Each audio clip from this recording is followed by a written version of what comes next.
Ever wondered what would happen if SpongeBob actually got in trouble for all the crazy stuff he does? Well, instead of doing something productive with my life, I've dedicated my entire week to uncovering his shockingly dastardly deeds, and our favorite fry cook has a lot to answer for. Everything from minor mischief to offenses so extreme they make even Plankton look like a saint. First off, let's talk about how SpongeBob proved peeking in your neighbor's home is nothing new for him, especially when that neighbor happens to be Squidward. In the episode Whirly Brains, SpongeBob gets the not-so-bright idea to turn his brain into a drone. It's so simple. Just flip your lid, attach the propeller, and watch your brain soar as you control the action. While some people might dislodge their brains and pilot it around for other more useful purposes, Patrick, I know we can spy on. SpongeBob uses it for spying on his neighbor Squidward while he's taking a bath in this home. The sanctity of my bathroom. The only place in the world where I can let it all hang out. And of course, accompanied by his best pal, Patrick. Now, this is some serious invasion of privacy, and you don't need me telling you that. Knowing Squidward, we know that he didn't like that at all. This kind of behavior simply won't fly in a civilized society, and SpongeBob's spying could cost him up to $1,000 in fines and the confiscation of his brain drone, which would suck for SpongeBob. Oh no, taking away Patrick's brain would affect him all that much, though. Now, we all know that litter bugs aren't welcome in Bikini Bottom, but just because littering is a serious crime in the town doesn't mean they are a yellow sponge friend and won't be committing them, obviously. I mean, we already know this guy doesn't care about the law, so while driving around with Patrick, he litters like it's the most natural thing in the world. A hot pursuit for littering? That's a first. This is why I joined the force. It's the police! Pull it over! Litterbug! Litterbug! No! Well, you at least gotta hand it to SpongeBob for being a loyal friend. He tries to cover up for Patrick's expired license and even confesses his litterbug tendencies to the judge. Wait! Patrick's innocent! I tore up Patrick's license and threw it out the window. I'm the litterbug. Take me instead. Now, this will result in a maximum sentence of $1,000 in fine. This looks like someone's about to trade in his Krabby Patties for some petty fines. This wouldn't really be a video on SpongeBob if we didn't talk about his extreme obsession with his friends. Remember that time that SpongeBob's pursuit of friendship took a criminal turn as he trespassed into Sandy's treat home? We're gonna go to Sandy's house. Hit the tree ward, Sandy. It's gonna be from your house. Why would SpongeBob and Patrick break into Sandy's house because they want to hang out with her, but it's winter and Sandy is in hibernation. Her house literally got a keep out sign on the front door, but that don't stop SpongeBob, and they both break into her house. I don't think she could be any clearer. During hibernation, animals don't like to be woken up, so do not disturb. That means you, SpongeBob. The two still get inside her house, and the dome is all covered in snow. SpongeBob, look at this. At first, the two very much enjoy playing in the snow, but after hours of it, they start feeling the cold. When there's nothing to warm themselves up with, the normal thing to do would be to just leave, maybe find a blanket, but can't expect these two to be normal, right? Look at all that toasty fur. It's like a gold mine, but with fur. They end up cutting all the fur off Sandy and wear it to keep themselves warm, which is weird. Let me see that roll of tape.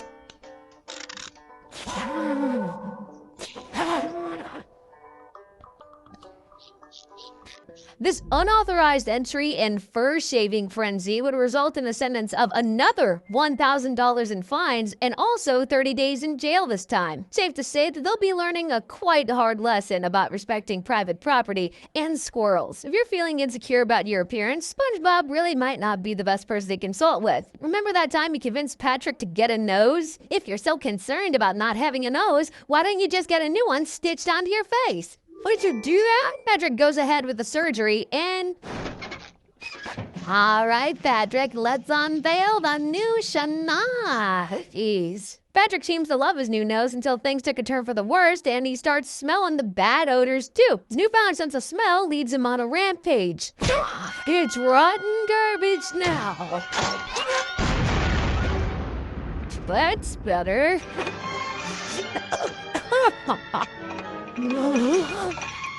This air freshener should finish the job. Maybe goes a bit too far and gets hell-bent on destroying all the bad smells of the world. It gets to the point where the gang has a meeting about what to do with Patrick's nose since he's going about disrupting anything that smells bad to him. And SpongeBob comes up with this idea. It's the new nose that has betrayed us. My grandma SquarePants always says, Promise the nose, not the man. Going to need something beyond foul. A stench that will blow the socks off his fungus-infested socks. Because that's how every best friend treats his friend, right? And what does this giant ball of filth end up doing? It causes poor Patrick's nose to shrivel up and just disintegrate, making SpongeBob feel bad, but pretty late to the party now, isn't it?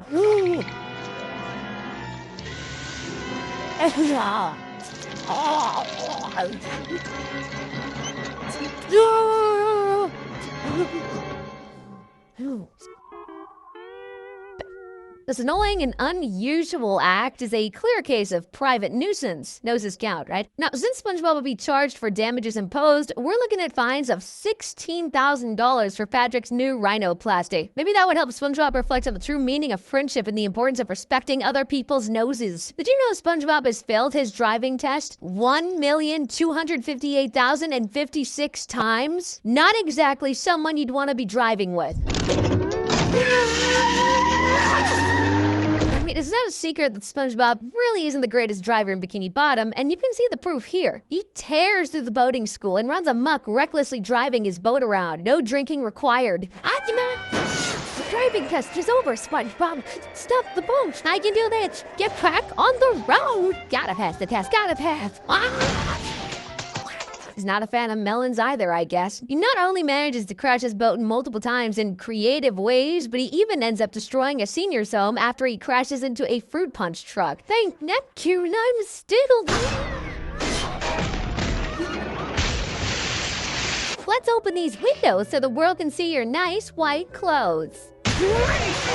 SpongeBob's destructive joyride would land him in hot water with the authorities, and for his reckless driving, he'll be facing a sentence of $1,000 in fines and 1 year in Bikini Bottom's jail. I think it's time to revoke the Sponge's driving privileges for good. SpongeBob's misguided attempts to help Mrs. Puff take a dark turn in the episode Doing Time. After accidentally landing his driving instructor in jail, SpongeBob's concern morphs into an obsessive campaign of stalking and harassment. Failing to get arrested alongside Mrs. Puff, SpongeBob and Patrick resort to some pretty intrusive methods. Come on, Mrs. Puff, it's you.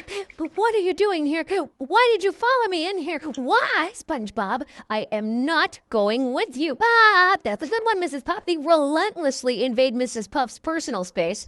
Oh, wait, Mrs. Puff, hop on. Guards, come quick. Even her toilet? Really, dude? Hop in, Mrs. Puff. Guards, come on! Their antics escalate to impersonating prison guards, ultimately driving Mrs. Puff to a psychological breaking point. Get away! What are you talking about, Puff? You can't fool me! You're SpongeBob and that guy who likes the chili.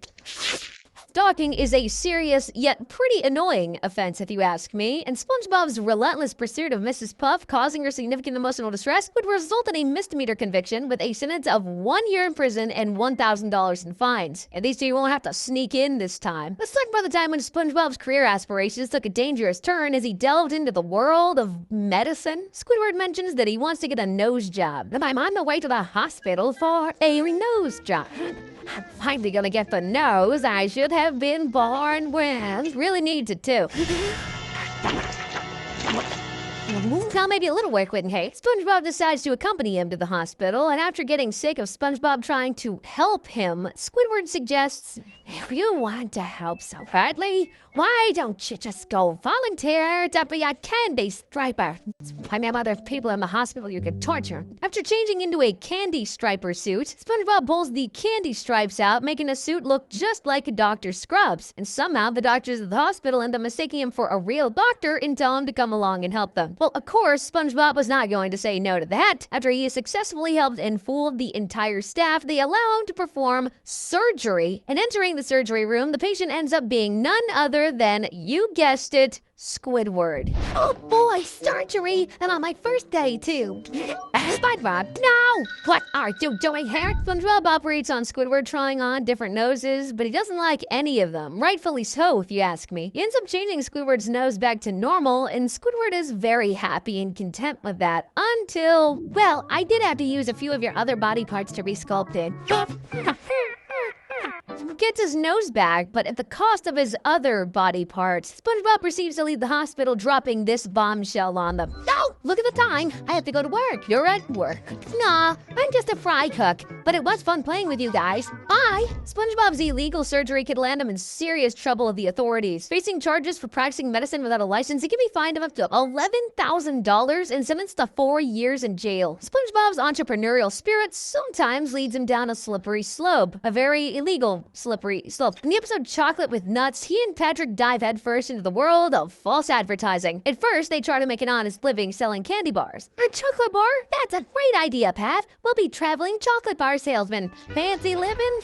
Here we come. But with zero sales and empty pockets, they fall victim to a con man. It's a candy bar bag, you knucklehead. It's specially designed to cradle each candy bar in velvet-lined comfort. They end up straight up lying just to make some money, or in SpongeBob's words, stretch the truth. Well, maybe if they didn't stretch the truth, they wouldn't sell as many. That's it, Patrick. We've got to stretch the truth. By making outrageously false claims about their chocolate bars, like curing illnesses and making hair grow, they mislead customers with the intent to make a sale. Deceptive trade practices like SpongeBob's could land them with a whopping $40,000 in fines. I don't think he can pay this off by just selling candy bars, even if he does do it the right way. We're all aware of Mr. Krabs' and SpongeBob's desperate obsession with the secret formula. That obsession ends up getting the better of SpongeBob, since in the episode Call the Cops, he ends up impersonating a police officer. See, it all starts with, and stop me if you've heard this one before, Plankton getting arrested trying to steal the secret formula from the Krusty Krab, which causes the police officer who arrests him to confiscate said secret formula as evidence. Let the law handle this. Yes, officer. As I'll be taking this. Wait, that's me secret formula.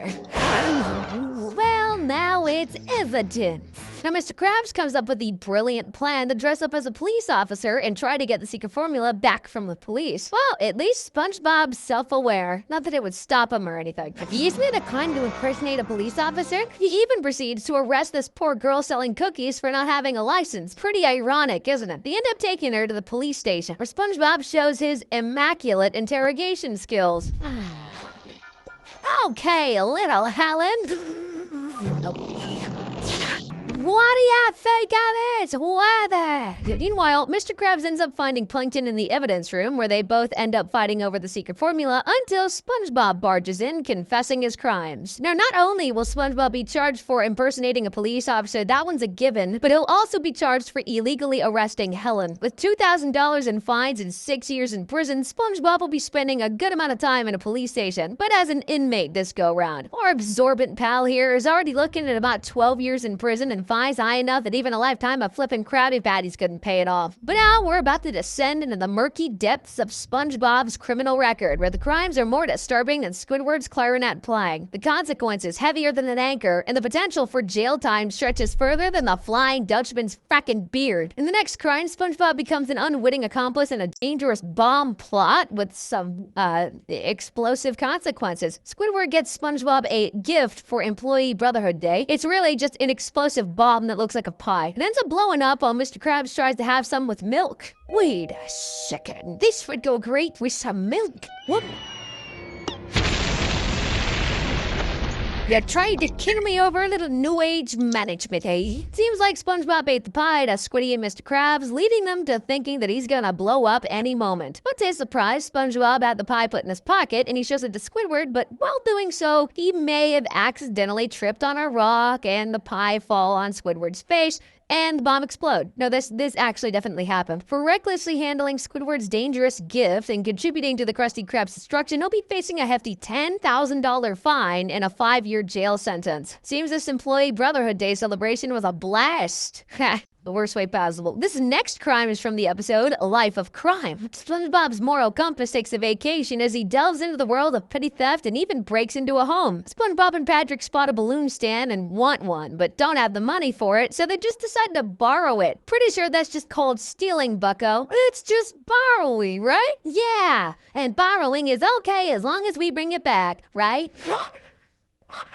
Of course, they didn't get very far before the balloon did what balloons do best, and they realized they can't return the balloon anymore. They panic like crazy and run away after seeing the balloon guy. It's not working! Ah!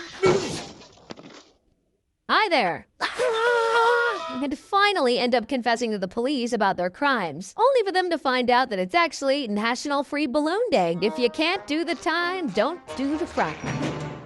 Okay, time's up.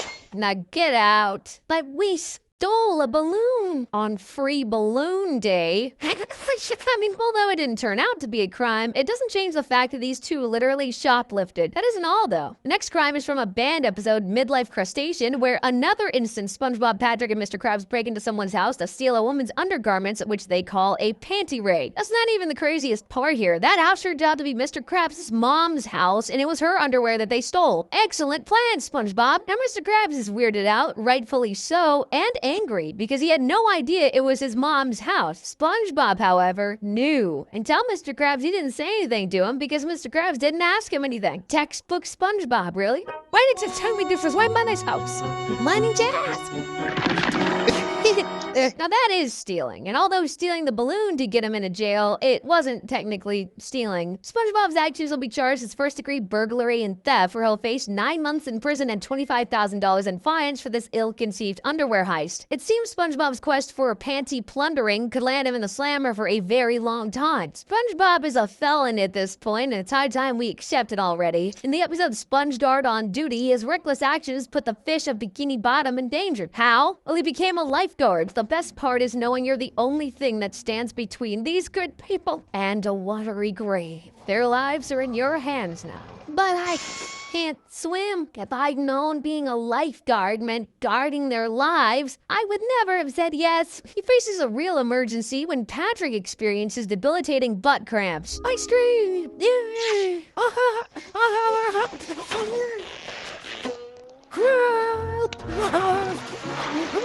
Panicking, SpongeBob resorts to drastic measures. Patrick can't drown if there isn't any water.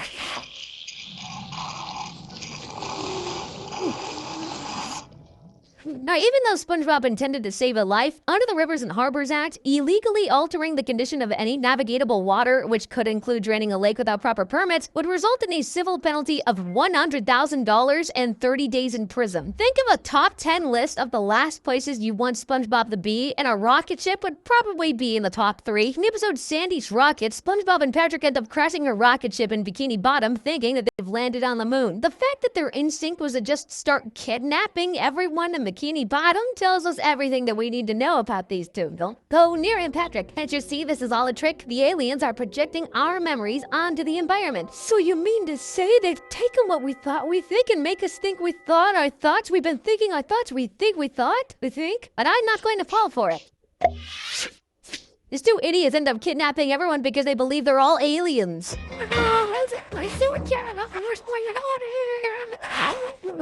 SpongeBob, I think we might have to make a second trip. There's no time for that. Just push harder. How SpongeBob and Patrick even managed to kidnap that many people is just insane to me. Not even professional criminals can do that much in such a short amount of time. Kidnapping is a Class A felony, and SpongeBob could face serious consequences for his actions. Now, Bikini Bottom has a population of about 500 residents, including SpongeBob and Patrick, and considering each act is a separate kidnapping, this brings the penalty to 9,960 years in prison. If you've ever seen SpongeBob's cleaning methods, you know he's nothing but a clean freak. Probably his best trait, if you ask me. For the episode The Krusty Plate, Mr. Krabs tells SpongeBob to clean a dirty plate and forbids him from leaving until it's entirely clean. Mr. Krabs asks SpongeBob to close up shop once he's done, even though we all know how that ended the last time he did. When locked up when you get locked up? Wait, Mr. Krabs, don't you remember what happened last time you left me here alone?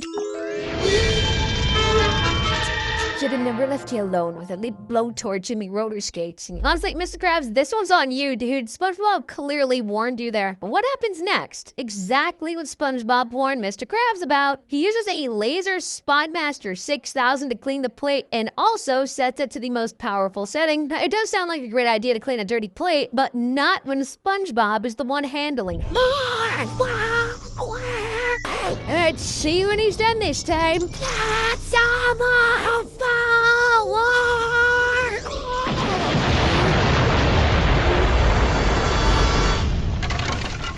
Now, intentionally causing the Krusty Krab to explode using a laser could land SpongeBob with a grueling sentence of 20 years in prison. Maybe Mr. Krabs could have listened to SpongeBob after all. Remember that time the Krusty Krab got visited by Mr. Krabs' worst nightmare? A health inspector? In that episode, SpongeBob's culinary creations take a sinister turn as he and Mr. Krabs cook up a nasty patty. At first, everything's going well. Mr. Krabs even tells SpongeBob to feed the health inspector everything on the menu. For free, too. So that's pretty big coming from someone like Mr. Krabs, you know? But then everything goes downhill when Mr. Krabs sees the news on TV that apparently a fake health inspector's going around. For a special news bulletin, be on the lookout for a man who's been passing himself off as a health inspector in order to obtain free food. Now, Mr. Krabs gets pretty mad for feeding the criminal for free, so we tell SpongeBob to make a nasty patty for the health inspector. Let's not forget, we're not even 100% sure if this guy is fake or not. And this isn't just some random nasty patty, guys. They make sure to use like volcano sauce, seahorse radish, toenail clippings, and for a final dirty touch, SpongeBob literally drops the patty in the toilet. But before the guy gets to eat it, hey, hurry up with that patty. Yeah, you guys so enjoy. Come to Papa. Eventually, they find out he wasn't fake after all. But SpongeBob thinks that this happened because of the patty that he and Mr. Krabs made. And at first, they start to blame each other, but then decide that they just gotta do something about this. Now, the best thing to do in this situation would be to check if he's actually dead or not first. But no, instead of doing that, SpongeBob and Mr. Krabs actually take the body to bury it at the top of a hill. Very intelligent. They should be firing up. Now get digging. Yes. There's a big rock in the way. Well, toss it out and get back to digging. Yeah. Where am I? The deed is done. The two have buried the body. But then the police show up and they panic. However, the police are just there to escort them back to the Krusty Krab, so we chill. Look at the police sure do love those Krabby Patties. But things they could turn when rain brings the body downhill. Mr. Krabs tells SpongeBob to hide in the trunk of the police car because obviously no better place to hide a body than the trunk of a police car. Ooh, is that steam I see coming out of your ears? Oh, that brain is working in overdrive. Put him in the trunk, boy. I'll keep them cops busy. What's the holdup back there? The boy's ill. Wait.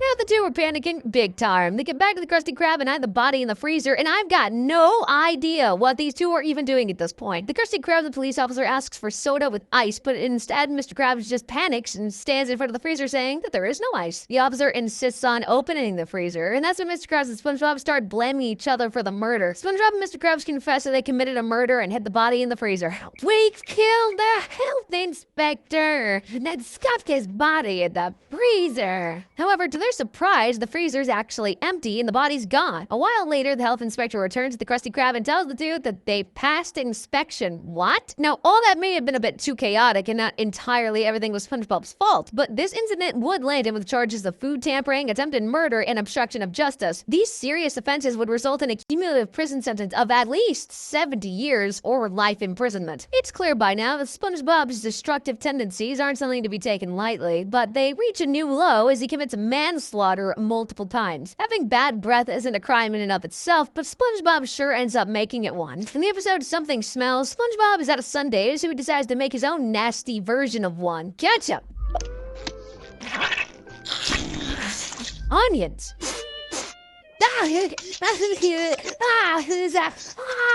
Peanuts grown in his bathroom window. That should be a crime in itself, if you ask me. A little texture never hurt. There we go. This sundae's gonna taste great. Now you can imagine the kind of smell coming out of SpongeBob's mouth after he ends up eating that sundae. Unfortunately for the residents of Bikini Bottom, today is the exact day SpongeBob decides to say hi to literally everyone, and his greetings aren't particularly well received. Hello. Some people are even late on Sunday. Some of the fish are so disgusted by his breath that they grab onto a hook and leave for the surface. His breath gets into the eyes of a driver and that causes his car to crash and explode. These innocent fish watching a movie pass away from his putrid breath. Hide me, ugly sponge coming through. Oh, and her too. Not only that, but he even ends up vacating the entire movie theater with how bad his breath stinks. Although his recklessness wasn't intentional, not only does SpongeBob cause a public nuisance, but he injured and ended up killing multiple times with his smelly spree. Taking note of all the fish that he's injured or killed, SpongeBob will be facing multiple charges of manslaughter for his bad breath. A sentence I never thought I'd ever have to say in my entire life, where he'll be looking at about a sentence of 32 years in prison. Now, falling in love isn't a crime in and of itself, but murdering for love certainly is. And that's exactly what SpongeBob is guilty of in the episode To Love a Patty. SpongeBob makes a bunch of crappy patties, which he claims are the best he's ever seen, but one in particular stands out for him, and he ends up falling in love and naming her Patty. From your little lettuce hand to your rosy ketchup cheeks, may I call you Patty? SpongeBob, what do you expect? Squidward gives SpongeBob an idea, which SpongeBob ends up taking literally and takes Patty home, ignoring everyone to spend time with his newfound love. This whole world starts spinning around Patty, and he even sings a song for her and whatnot. Oh, baby, they may call me a fool, but I can't help my gravitational pull.